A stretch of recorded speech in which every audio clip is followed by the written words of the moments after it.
Baik, Assalamualaikum warahmatullahi wabarakatuh. Perkenalkan, nama saya Hasrullah, NIM 220222232. Baik, di sini saya akan menyimpulkan materi pada mata kuliah AIK 3. Materi yang pertama yaitu yang berjudul Pembaharuan dan Pemurnian di Dunia Islam. Baik, pembaharuan adalah proses di mana kita memperbaiki dan melakukan perubahan dengan tujuan memperbaharui sesuatu. Sedangkan pemurnian adalah proses di mana kita melakukan sebuah pembersihan, penyempurnaan, dan peningkatan kualitas sesuatu. Adapun perlunya pemurnian dan pembaharuan yaitu yang pertama, relevansi dengan perubahan zaman. Yang kedua, peningkatan kualitas hidup. Yang ketiga, pemberdayaan individu maupun kelompok. Yang keempat, pencegahan kemunduran. Yang kelima, perbaikan moralitas dan etika. Yang keenam, penanganan masalah sosial. Yang ketujuh, pembangunan ekonomi dan teknologi. Yang kedelapan, penghargaan terhadap keanekaragaman budaya. Yang kesembilan, keamanan dan stabilitas. Dan yang terakhir, menghadapi tantangan global. Baik, adapun tokoh-tokoh pembaharu di dalam dunia Islam, yaitu yang pertama Jamaluddin Al-Afghani, yang kedua Muhammad Rashid Ridha, yang ketiga Muhammad Al-Ghazali, yang keempat Ibnu Khaldun, yang kelima Jalaluddin Rumi, yang keenam Syah Waluddin Al-Diafi, yang ketujuh Sayyid Qutb, yang kedelapan Ibnu Sina, dan yang kesembilan Kiai Haji Ahmad Dahlan sekaligus pendiri Muhammadiyah. Yang ke-10 Hashim Asy'ari. Baik, saya lanjut pada materi yang kedua yaitu dakwah Islam di Nusantara dan asal-usul Muhammadiyah. Terdapat 5 teori masuknya Islam di Nusantara, yaitu teori Mekah, teori Gujarat, teori Cina, teori Persia, dan teori maritim. Islam masuk dan berkembang di Nusantara melalui berbagai proses, yaitu proses perdagangan, proses perkawinan, proses pendidikan, proses dakwah, proses tasawuf, dan budaya. Baik, adapun corak Islam di Nusantara yaitu yang pertama, masa kesultanan, yang kedua, masa penjajahan, dan yang ketiga, gerakan dan organisasi Islam. Baik, adapun asal-usul Muhammadiyah. Muhammadiyah ini didirikan oleh Kiai Haji Ahmad Dahlan di Yogyakarta pada tanggal 8 Zulhijjah 1330 Hijriah, yakni bertepatan pada tanggal 18 November 1912 Masehi. Gerakan ini diberi nama Muhammadiyah karena ingin mencontohi dan meneladani jejak perjuangan Nabi Muhammad Sallallahu Alaihi Wasallam. Kemudian materi yang ketiga yaitu matan, keyakinan, dan cita-cita hidup Muhammadiyah. Matan keyakinan dan cita-cita hidup Muhammadiyah adalah sistem paham ideologi Muhammadiyah dalam memperjuangkan gerakan untuk mencapai tujuan, dengan kata lain substansi ideologis yang mengandung paham agama yang mendasar. Baik, adapun sejarah dan rumusan MKCH. Sejarah dan rumusan MKCH menurut Mokhlas Abror, matan keyakinan dan cita-cita hidup Muhammadiyah yang kemudian diangkat menjadi MKCH merupakan keputusan dalam sidang Tanwir Muhammadiyah tahun 1969 di Ponegoro, Jawa Timur. Adapun cita-cita Muhammadiyah yaitu ingin supaya umat Islam menjadi umat yang maju dengan semangat berkemajuan.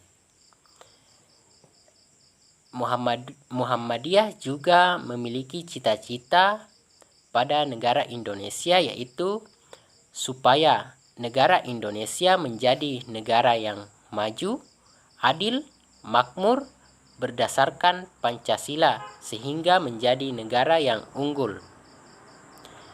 Adapun Islam dalam keyakinan Muhammadiyah. Sebagai penggerak Islam, Muhammadiyah meyakini bahwa agama Islam adalah agama yang benar dan mampu mengantarkan hidup dan kehidupan manusia yang sejahtera, baik di dunia dan di akhirat. Adapun pemikiran dan gerakan Muhammadiyah dalam bidang akidah, ibadah, akhlak, dan muamalah duniawiyah.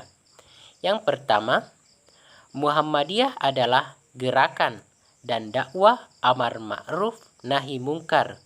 Yang kedua, Muhammadiyah berkeyakinan bahwa Islam adalah agama Allah yang diwahyukan kepada Rasul-Nya. Yang ketiga, Muhammadiyah dalam mengamalkan Islam berdasarkan Al-Quran dan As-Sunnah. Yang keempat, Muhammadiyah bekerja untuk terlaksananya ajaran-ajaran Islam yang meliputi dalam bidang-bidang, yaitu bidang akhlak, yang kedua bidang akidah, yang ketiga bidang ibadah, dan yang keempat muamalah duniawiyah. Kemudian materi yang keempat yaitu kepribadian Muhammadiyah. Hakikat Muhammadiyah merupakan gerakan pemurnian, gerakan pembaharuan, dan gerakan dakwah. Muhammadiyah merupakan organisasi persyarikatan gerakan Islam yang bercita-cita dan bekerja untuk mewujudkan masyarakat Islam yang sebenar-benarnya. Adapun dasar amal usaha Muhammadiyah yaitu hidup manusia harus berdasarkan tauhid, ibadah, dan taat kepada Allah. Hidup manusia bermasyarakat, mematuhi ajaran-ajaran agama Islam, menegakkan dan menjunjung tinggi agama Islam, ittiba kepada langkah dan perjuangan Nabi. Adapun pedoman amal usaha dan perjuangan Muhammadiyah. Pedoman amal usaha berpegang teguh akan ajaran Allah dan Rasul-Nya, bergerak membangun di segenap bidang dan lapangan dengan menggunakan cara serta menempuh jalan di jalan Allah Subhanahu wa taala. Adapun sifat Muhammadiyah. Yang pertama, beramal dan berjuang untuk perdamaian dan kesejahteraan. Yang kedua, memperbanyak kawan dan mengamalkan ukhuwah Islamiyah. Yang ketiga, lapang dada, luas pandangan, dengan memegang teguh ajaran agama Islam. Yang keempat, bersifat keagamaan dan kemasyarakatan. Yang kelima, mengindahkan segala hukum, undang-undang, peraturan, serta dasar dan falsalah negara yang sah. Yang keenam, amar ma'ruf nahi mungkar. Yang ketujuh, aktif dalam perkembangan masyarakat. Yang kedelapan, kerjasama dengan golongan Islam manapun.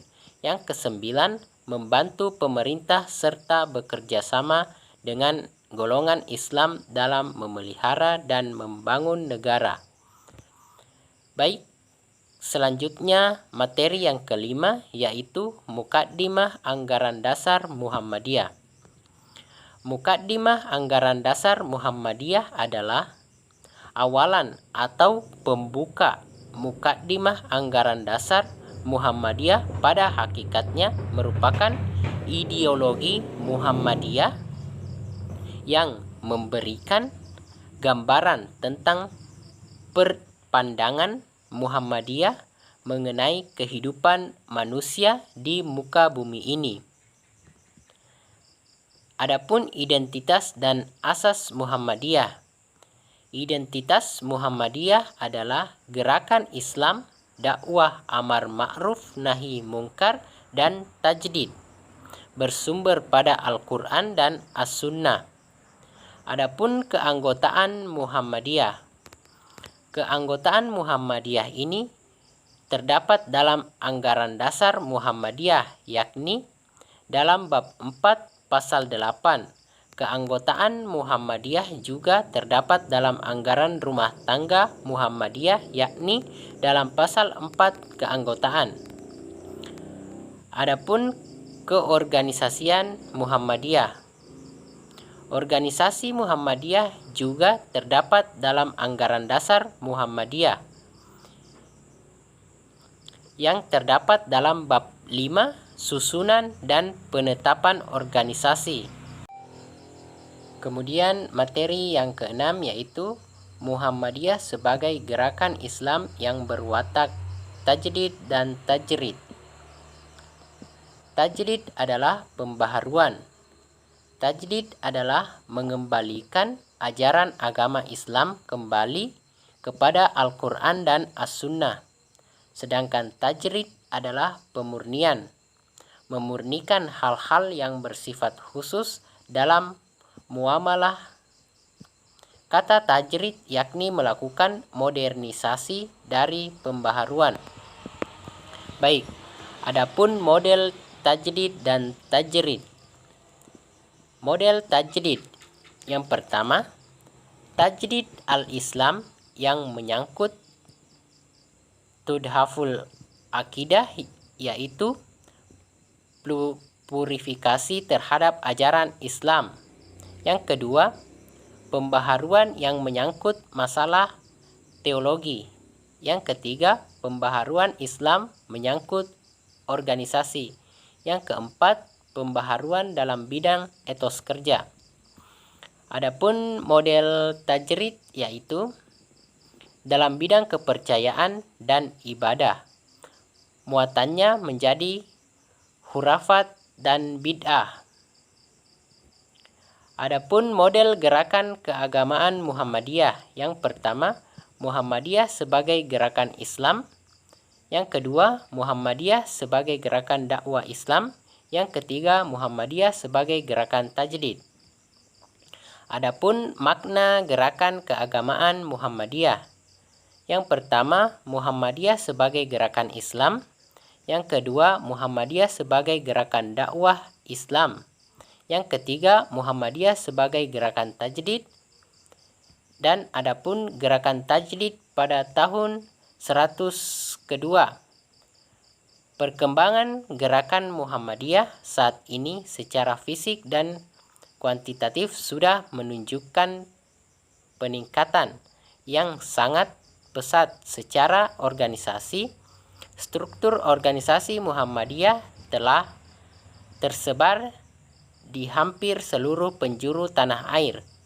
Bahkan belakangan mulai marak perkembangannya di negara dalam bentuk pimpinan cabang istimewa Muhammadiyah.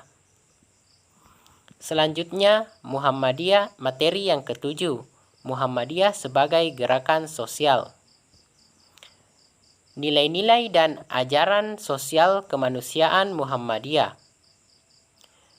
Teologi merupakan suatu ilmu yang mempelajari segala sesuatu yang berkaitan dengan keyakinan beragama. Adapun gerakan peduli kepada fakir miskin dan anak yatim.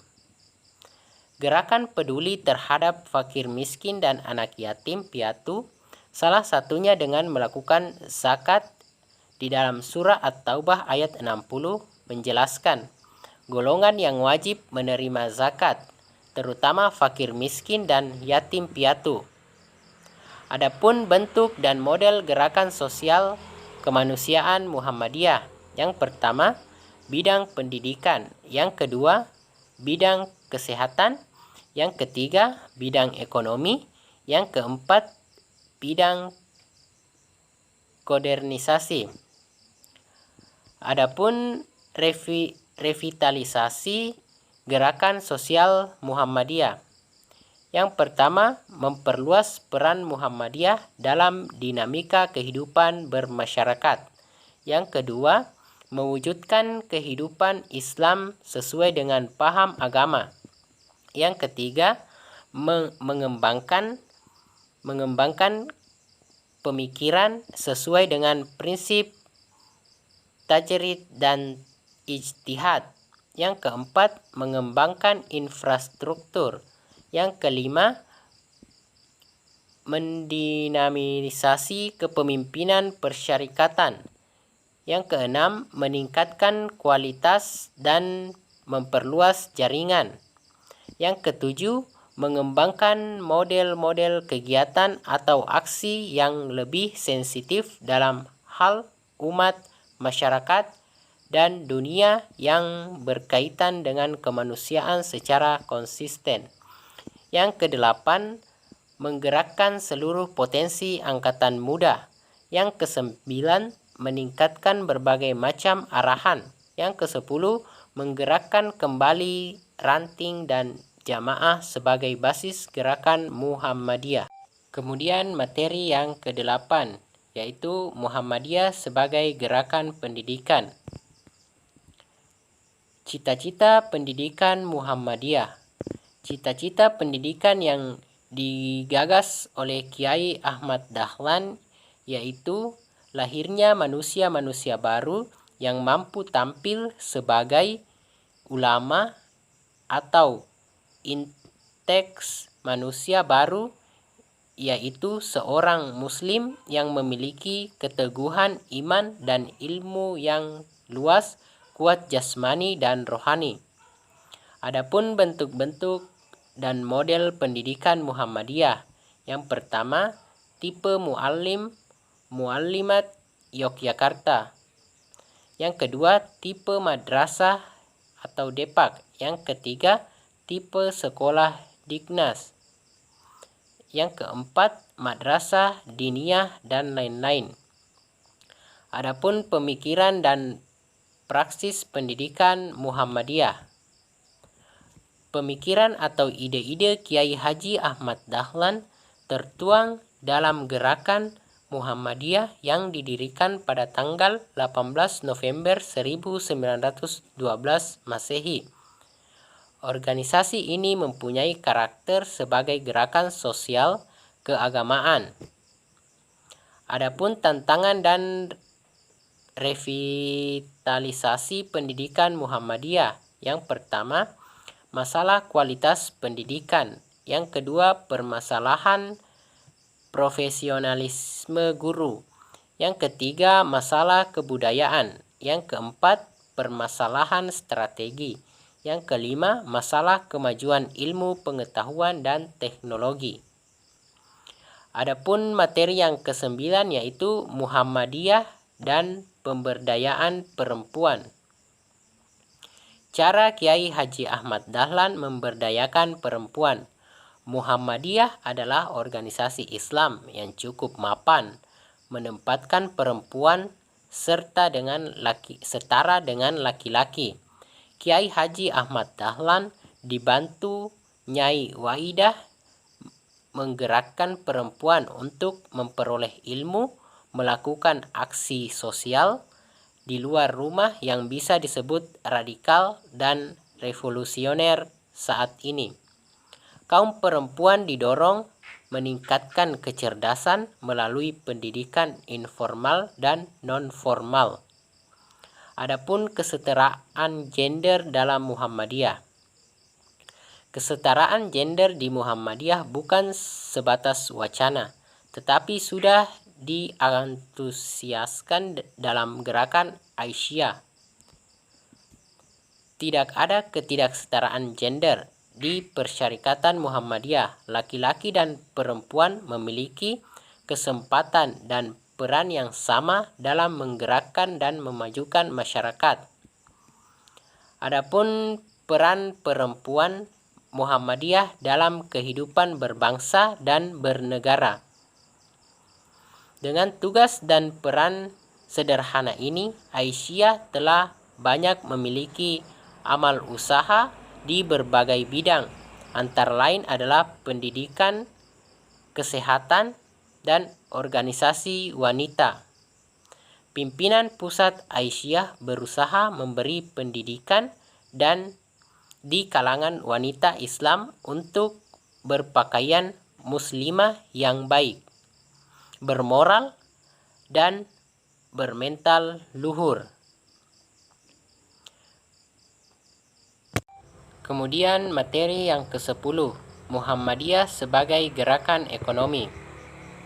Sumber kekuatan ekonomi Muhammadiyah dapat dilihat berbagai aspek. Yang pertama, dalam sektor pendidikan, mendirikan sekolah, perguruan tinggi, dan lembaga pendidikan lainnya. Yang kedua, amal usaha Muhammadiyah, seperti mendirikan rumah sakit dan lembaga kesehatan lainnya. Yang ketiga, Muhammadiyah juga terlibat dalam kegiatan sosial dan kemanusiaan, seperti pemberdayaan masyarakat. Yang keempat, Muhammadiyah juga memiliki berbagai program ekonomi produktif seperti koperasi dan usaha mikro.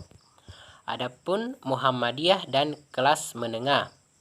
Muhammadiyah memiliki peran yang signifikan dalam membangun kelas menengah di Indonesia. Salah satu aspek utama adalah kontribusinya dalam pendidikan, mendirikan sekolah-sekolah dan perguruan tinggi.